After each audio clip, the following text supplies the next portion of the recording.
You just take dick pills to work out? No, but I have taken them, and then like day of I've gone to like the gym, and I'm like, oh, I can run for so much longer. Whoa, it makes everything longer. Yeah.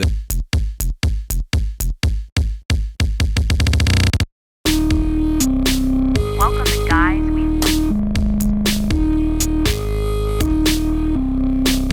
Greetings, fuckers. How you doing? Where you been? Are your socks clean? Welcome to another episode of Guys We Fucked. It's the Anti-Slut Shaming Podcast. I'm Corinne Fisher. I'm Krystyna Hutchinson. Welcome to the show, Los Angeles. May 11th. Are you there? If so, we're going to be doing a live episode of Guys We Fucked for the Netflix is a Joke Festival. It's a live podcast recording. You're going to want to be there. It's at the Regent Theater. This is fancy. This is a big deal. Let's not have everyone regret it, including ourselves. Yes, please buy a ticket now. Don't wait. Don't make us sweat it out. We're going to give you the spiel. I feel like it's your guys' kink to make us sweat it out. And then ultimately the room is always full. And like, okay, all's well that ends well, I guess. Guys. But you know what's better? All's well that's well the whole time. We're not Call Her Daddy. We can't afford to have Netflix pissed at us. We can't. We don't. They already didn't like us so much, and they made it so clear. So the fact that they even are letting us do this festival is shocking. Like very, yeah. We can't make Daddy mad. It was a surprise. Let's not have Daddy get angry at us again. Buy your ticket. Please. It's in all of our Linktree bios. At Guys We Fucked without the U and fucked. I'm at Krystyna Hutch. I'm at Philanthropy Gal. Go click those links, baby. It's very accessible. Very accessible. Oh my goodness, Jesus. Okay. If you want to send us an email, it's sorryaboutlastnightshow@gmail.com. This subject line says 5 months pregnant and want my husband to take a dick pill. Mommy gets what mommy wants. Hi, Corinne and Krystyna. Love you both and the show. Your podcast is the only one I listen to religiously. Thank you. Anyway, I'm 31 and my husband is 33. We've been together for 9 years, married for almost 3. He is my favorite person, and I'm incredibly attracted to him still. I love the use of still. I really like comedically. I love how shocked you are by it, writer. I really love the still.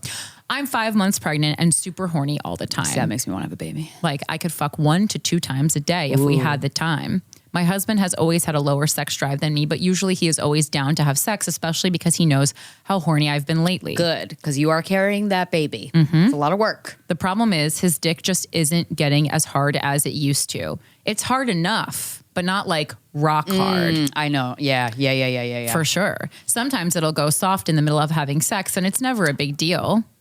I wouldn't love that. 33. Really young. We just take a break and he will focus on me, but I miss his super hard dick. Me too. I tried to see if waiting a few extra days to have sex would help, but it's still only just hard enough. God, and we all know that feeling.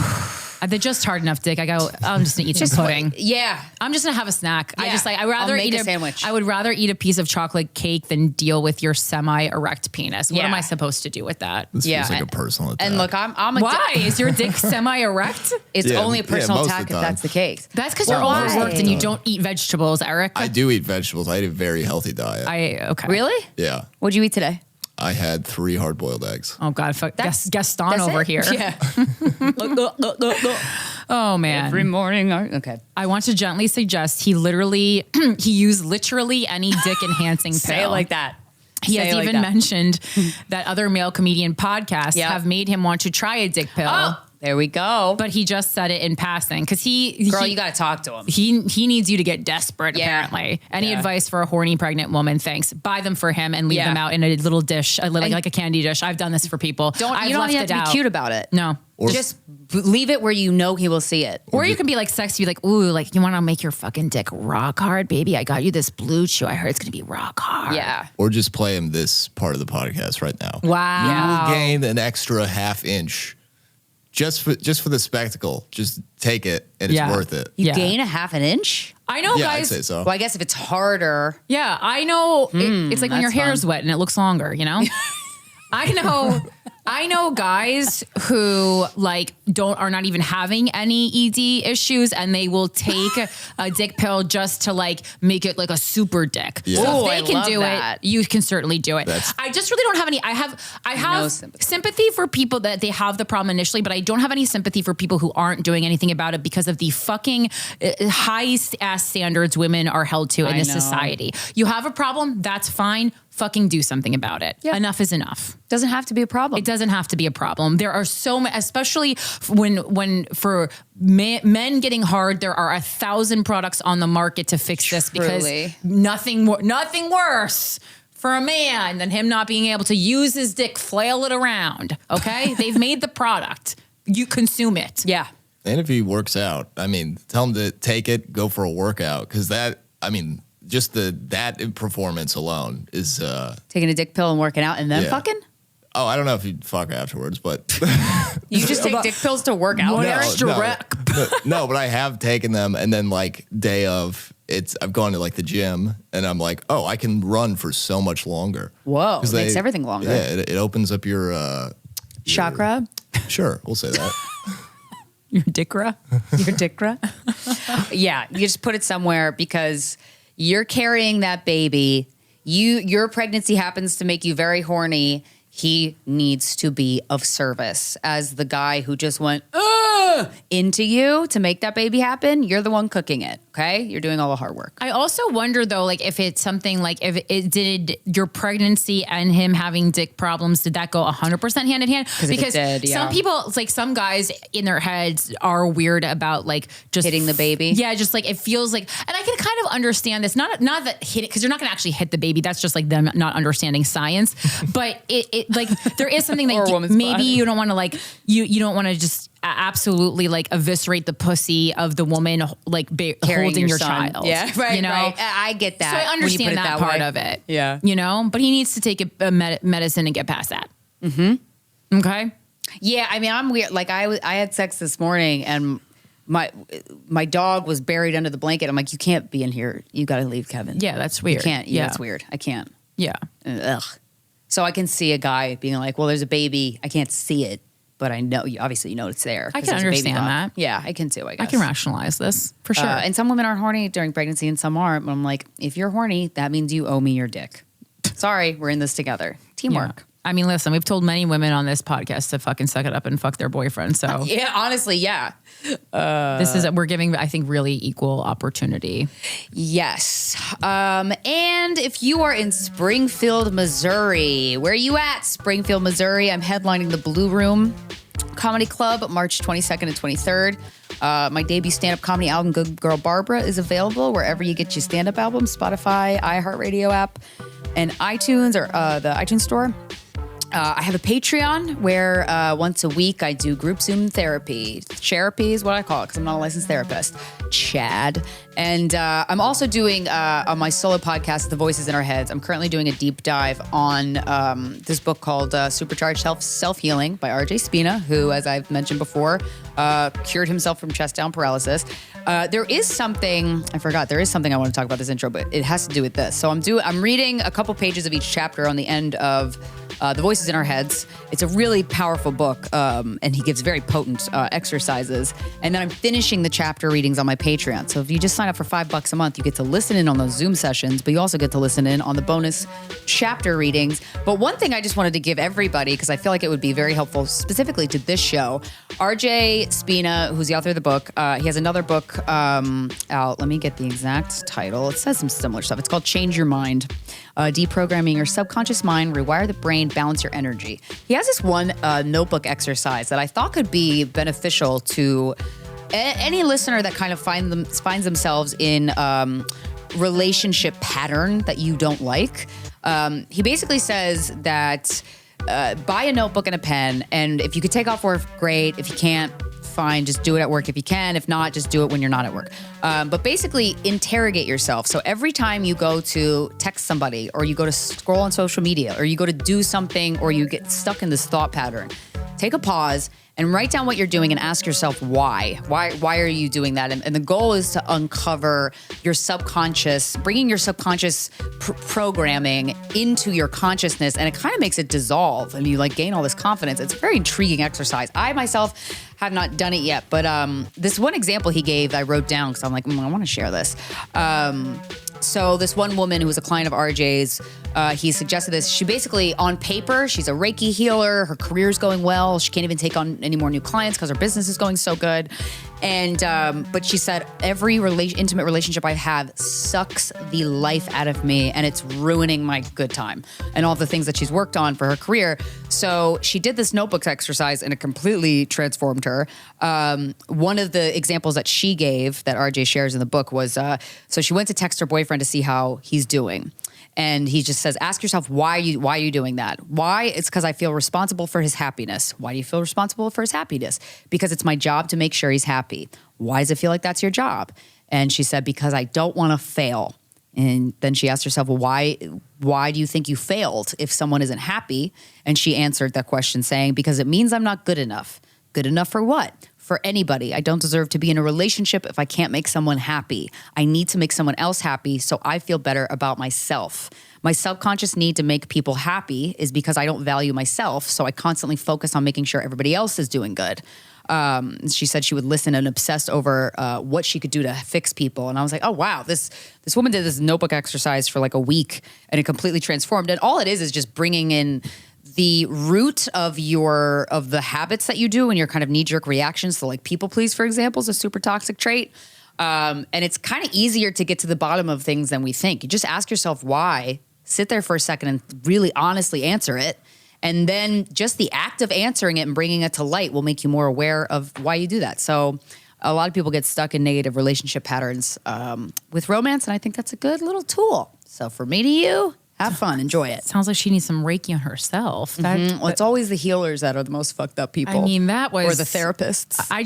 It's actually like funny at this point. Like whenever time I hear like someone going through like some kind of a journal prompt or that, like I was intrigued by the initial question very much. I'm always, unhappy in relationships. And then I'm like on the edge of my seat. I'm like, what's the answer? And then I go, immediately have nothing in common with this person. Oh yeah, like, right. This does not relate to me at all. The goal is to uncover like you're operating from a place of insecurity. And sure. like if you can just bring that to the surface by verbalizing it or just writing it down in this exercise case, a lot of times that'll make you stop doing it.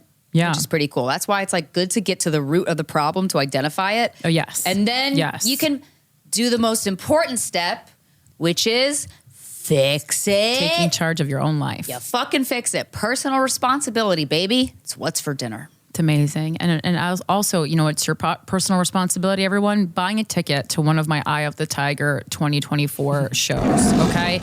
I will be on the road a lot in April, May, going into June and September a little bit with the one and only Chloe LeBranch.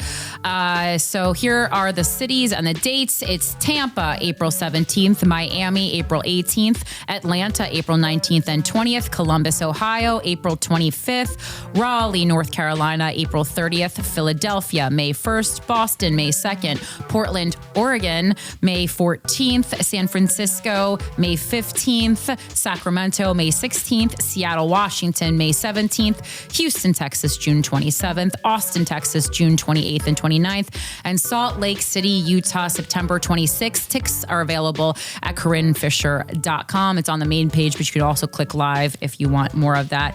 It's accessible. You can also access it via the Linktree link in my bio on Instagram at PhilanthropyGal. Again, if you're going to come to the show, just buy the tickets sooner than later because a lot of these are one-nighters. A couple are like a couple shows a night, but like they do track it. And if everyone waits till like the week of, the shows will get canceled. Not that this is in danger of happening already, but we just know from the past. Like our listeners like to buy tickets late, and that is bad. Yep. It's not good. It's not good. So please stop doing that. Yeah. We appreciate you coming, but if you could make a decision, at least 2 weeks, 3 weeks in advance, that would be great. Just think about how that, think of how you feel when a guy you like texts you for plans day of, instead of setting it like a couple days in advance. Think of how much better the in advance plans feel. Okay. And like they really care. Yeah. It feels like you really want it to be there, and it's not just a last fucking resort. Like, oh, this other girl didn't text me, so Corinne, you want to go out to dinner? Exactly. And additionally, it just helps us prepare everything. And of course, and this happened in Washington, D.C., but if you bring someone who doesn't listen to Guys We Fuck, bring someone who's not familiar with my comedy and create a new fan and bond with that person. That is like amazing thing to do for female comedians in general, because as we talk about every week, people don't cold see female comedians, and they're going to get not one, but two great female comedians, probably three if there's a host. A lot of times they pick a female host for me because I hold a knife up to their throat and I say female only, otherwise they're not getting on my fucking stage. But it's great. And of course you can continue listening to Without a Country. Last week we went over my C-SPAN appearance, which was just fucking incredible. The people who called in. Every week we've been really diving in and again, getting closer and closer to that 2024 election that is, going to be Biden versus Trump. So you're going to want to be politically aware. And that's on YouTube or wherever you listen to podcasts on Wednesdays. All right. And come see me. Yes, go ahead. In Edmonton, Vancouver, Plano, Phoenix, or Minneapolis, and all those dates are in the link in my bio at Eric Freddy, Fretty, at Instagram. Make sure you're following him, even if you're not going to go to any of those shows, guys. Support, baby. Got to support the team of guys we fucked. Don't send Eric hand pictures, though. Nope. Hand pictures? That was the thing that we had with Mike. Mike can judge if you're hot based on a picture of your hands. Yeah, he has a hand fixation. Yeah. So people some people have ugly hands. Yeah, and they were overconfidently sending Mike pictures of their hands, and even us as non-hand aficionados could tell that they were not good hands. Oh yeah. There were some rough hands. You build with those hands, girl. Yeah, they were not, or they're just like stubby little hands. Oh yeah, stump thumbs. Yeah, just not good hands. That's a bummer. That were coming in. So Can you also, fix a stump go thumb? listen to my podcast. You have a podcast? At Eric. Oh, it's Eric and Diego Have Sex, only on Patreon. What? Wow. Is this a new podcast, Eric? No, I've had it for like a year. But it's called Eric and Diego. Diego's his roommate. Diego. Oh, Yes. okay. Eric and Diego Have Sex. Yes, that's what it's called. And what inspired you to call it that? We just thought it was funny. We just thought it'd be Bit of an earworm. we wanted to gay bait a little bit. Oh. Queer Sure, bait a the little community Wow. appreciates that. Yeah, just say that for our. Oh my God. All right. Well, it is award season. And as every award season goes, there will be a man on stage who was once broken, but was brought back to life. Talking about Robert? By the love of a woman. Yes, I am talking about Robert Downey Jr. I heard that speech and I'm like, Corinne's going to have something to say about that. No, I think everyone, I think I've gotten so deeply into our listeners' brains that I was sitting there hoping I was like, anyone who listens to Guys We Fucked and is also watching the Oscars right now knows I'm going to feel some sort of way about this speech. And let me just preface this by saying, I love Robert Downey Jr. He is so fucking hot. He is one of the hottest people to ever exist. He looked so fucking hot last night. That zaddy. I mean, that guy's like, he's getting up there in age. He's in his 60s. Is he? Yeah, he's elderly. And he is so fucking fine. 58. Yeah. I'm sorry. He's so almost hot. 60. He's so hot. That's not elderly. I'm going to retract that. That's but great to know that you could be that hot at 60. I think it's not very common, but for Robert Downey When Jr. you can afford all the creams. Well, and also keep in mind that I think he also looked older previously because of all the excessive drug use. So now in comparison to how he used to look, he's probably really obsessed with health, because you know how people with addiction get obsessed with something else. He probably got obsessed with taking care of himself. And so in his, he's been with his current wife for a while. Of course he hasn't just been married once. He's a celebrity, but he doesn't have a terrible track record, right? And so he looks down at his wife, and she's a movie producer, which makes sense. Someone who has control of a fucking situation. A lot of these delinquent men will go with female Hollywood movie producers, which, even though I am a creative, my personality type is definitely a Hollywood producer. It's not talent. Talent's all over the place. Can't fucking remember to pay their own rent. I have producer energy. Yes, you do. And so I know that. And so anytime I go, oh, this is a situation I would find myself in somehow. And he looks down at her, right? And everyone, it's very well known in Hollywood that Robert Downey Jr. has had a bumpy road with addiction. Just excessive drug, sex worker, just all this kind of stuff. And not that, sex worker is bad, but he managed to do it badly. And so he even makes a joke about him, kind of being uninsurable for a good amount of his Hollywood career. And he looks down at his wife and he said, a really talented a successful person in her own right. And he goes, baby, you loved me back to life. And everyone in the audience goes, oh, everyone's heartstrings are being tugged. That's not cute. And I don't know why as a society, how we can't get that out of our head that that's not cute. This woman, I mean, she's probably 20 and she looked 40. I was like, she wasn't 20. No, but I'm just saying because of how much time he's taken off of her life, the toll he's taken on this woman, right? Yeah. And I appreciate that he's acknowledging her. Of course, I appreciate that. He can't undo his past. Right, 'cause I was going to say it happened. It happened. He can appreciate her. He can thank her publicly. But that's not enough. I hope he's doing, and maybe he is behind the scenes. I hope he's doing Robert. 1,000 times more for her. I hope he is stepping up in ways above and beyond as an eternal thank you to this woman. What's likely going to happen is he's probably just going to cheat on her one day. But I want to think positively about this, right? But what I did not appreciate everyone's reaction in the crowd. Grow the fuck up. That's not cute. That's not. We're giving a thank you as number one, as we're accepting an Oscar, still something for us, still something. What did she get? Where's her Oscar? Where's her Oscar for digging you out of a meth ditch, Robert? And then, so as a society, I would like us to reframe our thinking and stop giving men credit for how about if you just didn't go to the worst depths of yourself? Because I know so many women who didn't. What if you just didn't travel there and make a woman pluck you out of it? What if we just all applauded you for not ever going there? But we would applaud for that. Let's give Matt Damon a round of applause for just not ever doing that. There are a couple for marrying people, a waitress, right? Just being a fucking normal person. Yeah. And then I started thinking of we getting very into the woo woo and our roles and who we were in past lives or these lives. And I was like, maybe then another part of me started thinking I've tried to fight against this dynamic for so long. It's a battle I'm not personally losing it, but I feel as women, we are still losing this battle. Right. And so then I started thinking, what if, for the iteration of your life, for the lifetime that you are a woman or the lifetimes that you are a woman, is it just our role in the dynamic of society to fix broken men? Is that just it? Is that the challenge that we are supposed to be getting through in that lifetime? Is that another option? I don't know, because it feels so overwhelming, and we are constantly, and I think this is the patriarchy, we are constantly applauded for helping broken men. It doesn't feel good. No.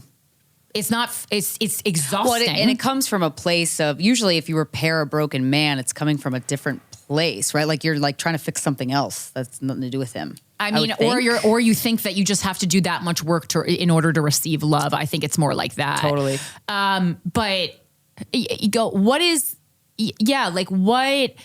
And as people not part of these relationships where a woman is fixing a broken man, we need to stop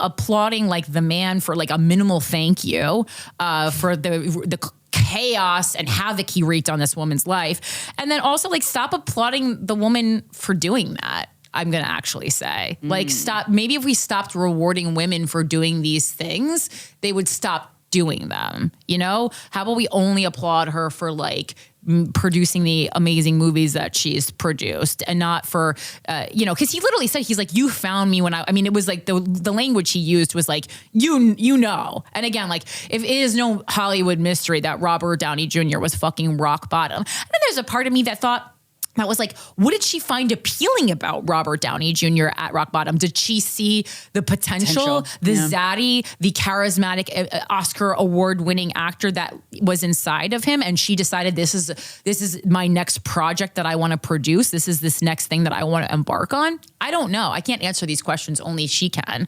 And so often and there has to be something to it, because so often I'm at home dry heaving and the woman, seems proud and happy with this little acknowledgement. Mm-hmm. And I don't want to take that away from that. If you feel proud, good, fucking enjoy that. Yeah. But it makes me have such larger questions about relationships, especially heterosexual relationships, and societies we love a comeback story, of course. We love a comeback story. And I do think too, like when you're with a romantic partner and you love them, like even with my friends too, like I'll see the best in them. And so maybe it's like that, like I see how good you are and I see all the muck on top of it that you don't really see right now. But she didn't even, it's not like she met him, he fell into addiction and then she got him back. Right, she met him when he was, I mean, I'm guessing probably incoherent. I'm probably pretty charismatic and charming. Probably, yeah. Like I don't know, okay, like what, like, I mean, he was using what drugs? Because he is so charming and so hot that I can't imagine that. Like the sex appeal probably wasn't that watered down with the addiction stuff. Like sometimes it's hard to tell. Yeah. But I will say too, as somebody, and I've said this before, but I'll remind you always. He was using heroin and crack. Oh, fuck. So he was, okay, wow. Those are very opposite drugs. See, I know this is not just like a Hollywood guy who's buzzing on coke. It says by 1995 he had descended into the harrowing depths of heroin and crack cocaine abuse, leading to multiple arrests and numerous stints in rehab facilities. Yeah, you know, even if Robert Downey Jr., even if like I had a friend and I found out they were using heroin, I would feel a little bit of a responsibility to try to get him, help him as much as I can. I would. That's a bummer. But a lot of times the helping really turns into enabling and backfire. So like the kind of love that you would need to give as a romantic partner, it had to be, I'm guessing in some way enabling, and then just in her name's Susan, in Susan Downey's case, it turned out positively. Right. Luck of the draw kind of thing. Exactly. Right. This was, and listen, you know, we love a gambling woman. We love a risk-taking woman. Goddamn right. But why not? It's just, again, why not take this risk on yourself? Like, it was worth that big of a risk for love? Maybe she already risked took risks on herself during her whole life, and she's really proud of her progress, and she's like, well, this is nothing. Maybe. I just mean like the amount of time and the thank you. Like you can tell from the thank you how bad the crack cocaine use was. Yeah. I got that for sure. We could tell from Robert Downey Jr.'s thank you. He couldn't believe he was alive. The crack use was alarming. Yeah. Crack's alarming. Don't do it, kids. And I'll say, I am a person here to tell you that it is possible to be with a partner who is in an active addiction and they themselves, without you saying a goddamn thing, want to make their lives better and enter sobriety, and you're there for the ride, but you had nothing to do with their decision to be sober. It's amazing. But you also agree that was a gamble for you to enter that hoping that he would stop. Uh-huh. Right? Yes. Okay. But I also, I wasn't saying much about it. I was kind of like distant from his addiction because I knew that I'm like, it's not going to be potent in any way if I'm the one who who pushes you to get there. It won't stick. Yeah. You have to do it. And you know, in my head, I'm like, well, we can't get to these certain milestones if it's still like this, you know, but you got to kind of hope, really. Yeah. Sometimes hope works. It's my most destructive addiction is hope. Damn. But then when it works, you're like, oh, it's so good. You don't know hope like I do. When it's just me and Hope, it's great. Hope's my best friend. It's my fucking lover. She's that spanks me and makes me walk around in high heels and crawl on the floor. Damn. Hope is so sexy. Hope, you got it, girl. So yeah, glad he's sober. Yeah, I could tell by that speech. Well, one, I already heard, like I heard your monologue as I was watching it. And it was killing me because I was so happy for him and I really like him. It was his first Oscar, I believe. Yeah, it was. He was been nominated before, but he never won. And like, you could tell, I mean, there was, number one, there was too many fucking standing ovations at that Oscars last night. Yeah. They were standing for, they stood for Jimmy Kimmel. I was like, laughable. Yeah. This is laughable. I will say, the way that they presented like Best Actress, Best Supporting and stuff, they had the previous winners come out and said the most beautiful. That was really nice. The copy that those actors gave, it was sincere, it was heartfelt, it was beautifully performed. I was hoping they wrote it themselves. I hope so too. Yeah. It felt like it because especially the ones that had a personal connection with who they were talking to. Yeah. But that was such a beautiful touch. I'm like, damn. I liked it too. To be honest, I totally forgot, like when Kimmel was like, we thought this is the 50th anniversary of The Streaker. Mm-hmm. We thought that was going to be the most, I totally forgot about the Will Smith slap. I totally it left my brain. Until he brought that up, I was like, oh my God, yeah. I forgot about that too. And because he was like, we thought this was going to be the most memorable Oscars moment until, and I was like, what was it? Oh, I forgot about that too. I forgot about that too. Yeah, wild. That was the most talked about. And I'm like, this is never not going to be talked about. The slap heard around the world. And yeah, now it's just done. It just goes to say, like, no one's important. No one's thinking about you. I wasn't thinking about the Will Smith slap for a year. Yeah. That's crazy. That's true. Wow. We're all busy with our own lives, guys.